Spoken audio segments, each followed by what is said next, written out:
واتاي مقطعاش والله أبوان كاسي هاستن وكفر يرستي هرتا ان ريادي إلا حنكو عاسكالي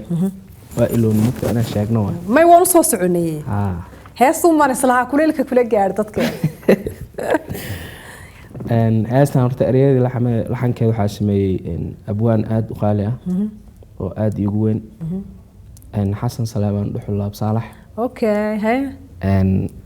waa Nairobi yimid ayuu ku siiyay oo habeen anagoo wada fadhino oo xal dhahay dhinacna laxama ka socdaan dhinacna erey la qoray dhinacna music ka socdo oo dad culusna meesha ay fadhiyaan adduunyo is wada haysataan qoorsaas wada fadhida oo dhinac bilig fadhiyo dhinac Cabdimudallib Ciise Saalax dhinac Bulshaawi dhinac Cabdi Abiib asigi marka oo habeen wuxuu yiri warqoomaalo heestan qabal anoo iska sii jeedo ويرهاستان قبو markaas waxa ku dhahay ereyada tusbal ereyadii markii ii akhriyay marka heestii markaas ka helay sidii marka isla habeenkii wuxuu yiri Cabdi Abiib garaac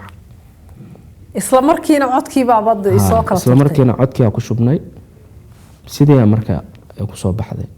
laakiin hadda official videogeedini waxa waaye waxa ku sameeyay Turkiga oo ku soo duubay kii labaadna waa kan laakiin mar walba waxa muhiim ah kan oo maxal dhahay ay sheegeen oo waraysiga kaas number 1 ah marka maalinna ma ku fikirin macnaha in oo televisionka RTN asoo fariisana laakiin waa jeclaa waan ku haminay sababtoo ah wad naga yar fogeyd waan iga yar fogaa mid kale muuqaalada cajiibka ah oo televisionka ka baxo marka isbarbar dhigto ee TV-yada kale Soomaalida ah oo ka casrisan yahay marka maalin waa isla televisionka RTN wad ku hameysay inaad soo fariisto marka caawan aad iyo aad u faraxsanahay waliba barnaamijkaaga England show ina caamarti ku ah marka waxaan idin leeyahay hore u sii socda RTN waa dhaqaaqdeen anagana waxa wixii fan iyo dhiirgelina dhinacan diyaarinay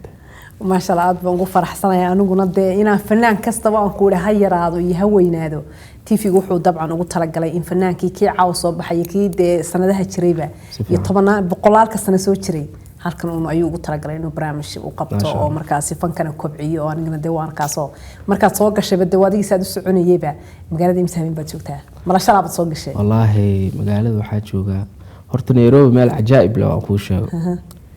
مركز إماديت أن لو بريو كلو حي نقنيسا توم بريو كو نقني معناها وقتيا وحو يahay وعرايا مقت لنا عول بدك لابسه ها marka ana hadda Nairobi waxa jooga 7 cisho 7 cisho jooga caawa 7 ah marka laakiin ma ilaahan 7 cisho jooga sababtoo ah magaaladii iyo xiisihii iyo wixii awli iga dhaxqeelay waa taay xogaan wad ka maqnay dabcan heesaha marka la eego oo si fiican loo sii dhuuxo waxay u wada badan yihiin jacayl iyo gabadh la tilmaamay iyo timo qurux badan iyo jacayl iyo yaa maktab bixinaya iyo marka dabcan aduu ka dhaxo waxyaabo maraya jacaylkaasi wallahi horta ani jacayl u soo maray qof walbana jacayl u soo maraa marka laakiin waxa waa lagu kala nasiib badan adiga kii ku soo maray wuxuu waxaa nabro kugu reebay malaha والله آد وحابة جرتوا قصوين أو حاجران أو حوجا إنه لو فريست أباهن لقى شيء أو معناها إن هيس حتى لقى سمي أو جيني إشومي أو كسمي حبلها سنة دنا كعين هديموا لقوا يقان هيدا هيد سيدا أضو هالس أمره هدوك ما أرك دهن أو ضفرات وحن كور ضفرات لسه تاجن أنا هو بيو كوجبي هيسها كمان أنترشان هدان هيرك لا يقدرين هذا درن لا يقولين وبالي لا يقطمين مركا إن هاسس كمتها أيضا قصوين كمعناها إسومري برنامج أو حوادر لقى مش كين كلام مقدسي كسر بلاد نيروبي كسر دماد كدبنا كسي تجيو حاجة إمريكان كي سعر مركا آخر كي واحد تبتدي أو هو كتير أو مقرنسة مكو جولة ستة مسوي هالكيون والله ولي مكو جولة سنين إن أرتكاسو وأكو جول درست ما كسمرت جول درست خف حالا متنين كراك جيب كيس إنه شاك طوا أنا جيب كي واشياء أنا كاسو أكو جول درست marka laakiin insha Allah waa rajeynayaa wax oo marka ma ka samartay mise wali waad sii sugtaa wallaahi waa qof macnaha qofka markii oo dumarka waxaa mugtahay markii intayna guur gaarin ka hor waa xoogaa rajada way jirtaa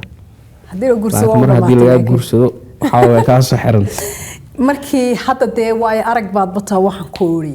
waxa la nin reer u weyn waa waayo arag moogtahay hadda kaas waayo arag baad ka noqotay laakiin markii hore ee berigii hore intaad jacayl ku dhicnay markaas maxaad ka aaminsaneen markii hore balse hadda xataa maxaad ka aaminsan dad badan baa laga yaabaa inayna daawanayaan wax ka faa'iidaanay wallaahi horta jacaylka horta wuu jiraa waad xaqiijisay xaqiiq waa wuu jiraa laakiin Soomaali ahaan waxa uu isticmaalaa qaab qaldan sababaha lagu garto marka maxay yihiin qof jacayl hayo qofka jacaylka hayo waxa lagu gartaa waxyaabo badan horta dadka maba la mid ah baasi sagaashan kama meel uu ka duwan yahay dadka wuxuu ugu duwan yahay dhan badan oo maqnaasho badan yahay waxyaabo badan ilaashiisa iska badan qof oo waxa waa iska nooc kala marka adi habita asiga film kala u shidan ya marka waa la fahmi karaa macnaha waxa waa qofka jacaylka heenina waxa baashaalkiisa iyo ma ka maqnabo xitaa asoo ku dhahayo ani hiblaya jecla oo haddana markay daacad ka ahayn oo iska baadhi gareena oo iska boodbooda oo iska faraxsan yahay jacaylna wuu wadaa marka wuxuu ku leeyahay jacaylka noocaas kale waxa waaye waa jacayl oo maala yacni marka laakiin qofka rasmiga ah ee runta ah waxa weeye waa mawjad kala ku shidan waxa waa marka qofkan film u shidan isna film kala u shidan oo macnaha hadoo qofkiisa heesta xataa murugo oo waxa iskaga furan oo macnaha rabbaani ah marka insha Allah waxa waaye waa rajeynaynaa in oo jacaylkii la yaqiin oo sidoo yahay dhalinyarada ee u wadaan mar baad igu tiri waxay u isticmaalaan Soomaaliya siyaabo khaldan bay u isticmaalaan oo iyagu si saxda ah inta ka badan bay nooc kala qabtaan siyaabaha khaldan maxaa ka macna markaa ka mid ah wallahi waxa ka mid ah waxa waa horta dadka marka lala sheekaysto oo khibradaha jacaylka waxyaabo badan ka yaqaan waxay ku sheegayaan waxay ku leeyeen anaga waageeni hore kaaga soo bilaabantay marka erey sheegto waxay ku dhahay waagi hore jacaylkii hore iyo kan isku mid ma كيف في علام سكران في marka waxa su'aalaha weydiin marka waxa ku dhahay jacaylkiina iyo keena farqiga u dhaxeeyo markaas wuxuu ku leeyahay anaga waageeni gabadha markay ku imaado horta ma ku soo bixi karto xoogaa waa la yaray xishoon jiray waa la kala gagaban jiray macnaha ay geed hoostiisa iyo meel oo waa tay dhanka heesaan soo noqonaynaa dabcan heesta ku xigta ayaa raba inaan noo soo qabtay wacad ba heestan la yiraahdaa